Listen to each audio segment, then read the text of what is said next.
Hey guys, it's Alan, the Fireman 1028, and today I was wanting to bring you, just showing you some dyno charts and kind of showing you what our plan is with the 2022 Honda CRF300L, aka the KTM killer. So what we're doing today is we're going to look at some dyno charts and the matrix, the performance matrix that Maverick over at 550 Performance has come up with. We also added in the 2025 DR-Z4S just to give some comparison to show on the numbers. So again, we are currently on the performance matrix here. We're currently at the stock improved, which is a stock air filter, no other mods. There are other things that you can do that will increase performance, as it's shown right here, but the dyno charts are based off of the required mods for each one. So with the stock improved, let's look at the EC or the stock improved dyno chart here. At 6,000 RPM, we are right at about 22 horsepower, okay, with a peak of 26.1, which again, just an ECU swap from 23.5 to 26.1 is a pretty big jump, just with switching, moving some fuel tables around, changing some timing, and going to a 91 octane.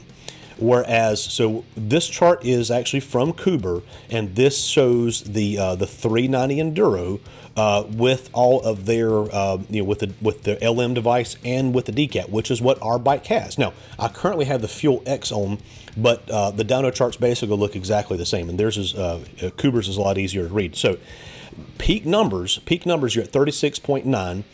At 8,600 RPM. But again, we're not necessarily going for peak. We're going for at that 6,000 RPM.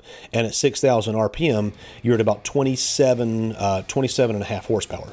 Now, what I did is I've made a chart that shows this. So here's our 300L with the stock improved at, we're at 11.7 pounds per horsepower. So 11.7 to 1 is our power to weight ratio.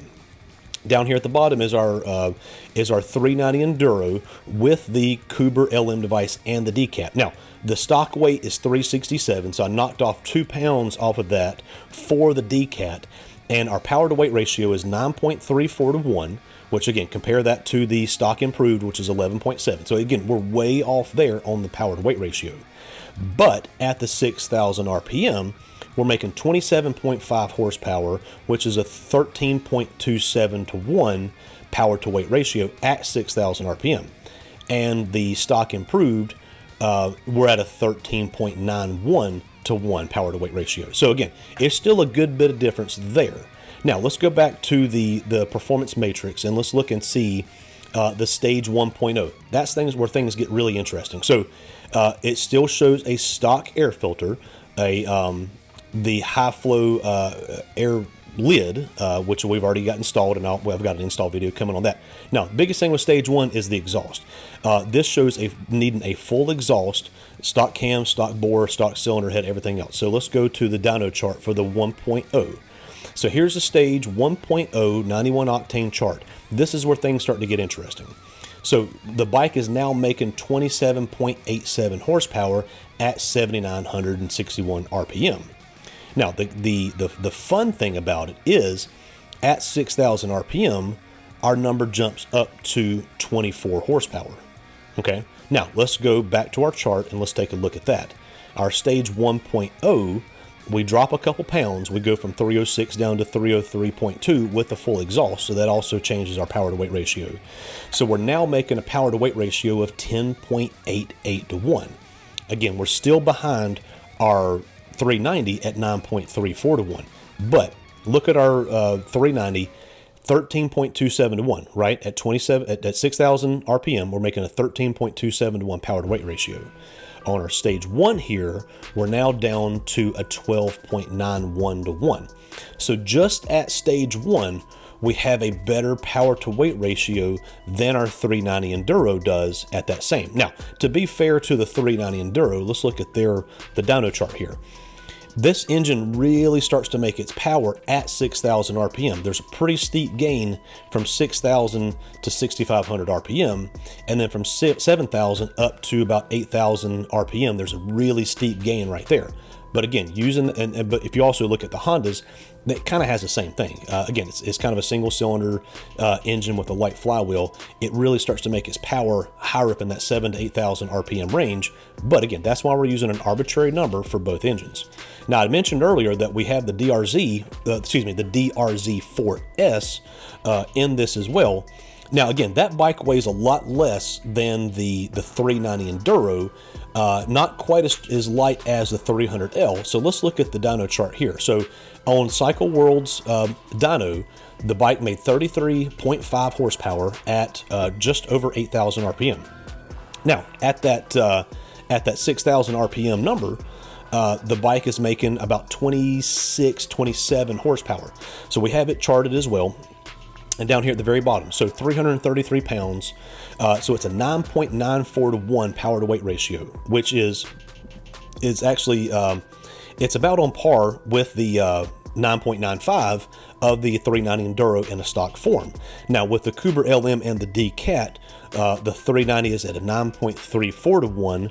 So it actually has a better power to weight ratio than the DR-Z4S. Now, at that 6,000 RPM, again, our 390 with the D-Cat is at 13.27 to 1, whereas the DR-Z is at 12.8 to 1. So the DR-Z definitely has a better power to weight ratio. Now, let's compare the DR-Z to our 300L in the Stage 1 configuration. So our Stage 1 configuration, we're at a 12.91 to 1 power to weight ratio at 6,000, and our DR-Z is at 12.8. So for everyone who was saying that it's not a fair comparison to compare the DR-Z to the 300L, at that 6,000 RPM range, it's actually pretty dadgum close at Stage 1. Now again, same thing, at 6,000 the power really starts to ramp up on the DR-Z4S, just like the 390 here, but same thing as the 300L. So again, that's why I'm using that 6,000 RPM. And again, that's not just some random number I pulled out. I went back and looked at a lot of my videos, and that's about the RPM that I'm riding at, mostly off-road. Now again, the on-road test, you're going to be using a lot more of that power. I'm going to be turning 7,000, 8,000, 9,000 RPM, and I'm going to be using that full 36.9 horsepower. So again, the Honda is going to have a lot of work to keep up at those higher RPMs. So again, like I said, this was a pretty simple, just video. I just wanted to look at the dyno charts and actually, and put my words on paper or on video to show kind of what our plans are. And the next stage is the Stage 1.0. With that, now Stage 2.0. Let's look at that real quick before we end this video. Stage 2.0 is an aftermarket air lid. It's the high flow air box lid, high flow aftermarket air filter, the velocity stack, but not including the snorkel. Full exhaust, and the biggest thing is going to be the 550 Performance Sport Cam. Okay, and that's still using a stock head. So let's look at the Stage 2.0 dyno chart. Now, our peak number goes all the way up to 30.54 horsepower at 8,400 RPM. Again, it's a sport cam, so it's a lot steeper, and you're making that power a lot higher in the RPM band. Now let's look at our power to weight ratio. The overall power to weight ratio is at 10.1 to 1. So going back to our Cooper down here, we're at 9.34. So you get a lot closer with the Stage 2.0. It's not actually until the Stage 3, which is the big bore kit, do you actually beat it with a 9.71, and actually don't even beat it, you just get close, 9.7 to 1. You do beat the DR-Z4S at a 9.94, so Stage 2, you're at, so you're getting really close. 9.71 at Stage 3, which is 31.54, and a 9.94 on the DR-Z, and then still a 9.34, so the 390 still makes a lot more power.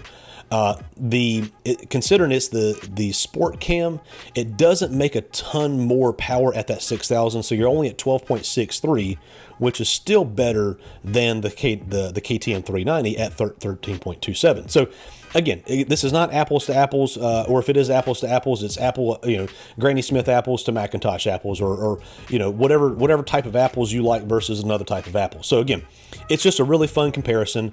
I know these are not the exact same bike. I'm just having a lot of fun doing this. And like I said, a lot of folks keep mentioning the DR-Z4S. I'd have nothing against the DR-Z4S. It's just a lot more expensive than either the KTM or the 300L. So again, guys, if you see anything that you like, please like, comment, and subscribe to the video, or excuse me, to the channel. And stay tuned for a lot more stuff.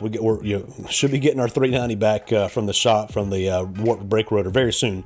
And once we do that, we can really do some direct head-to-head comparisons on the bike. So if you see anything that you like, comment, and subscribe. Thank you guys for watching. God bless, roll tide, and remember, tomorrow needs you. Thanks, guys.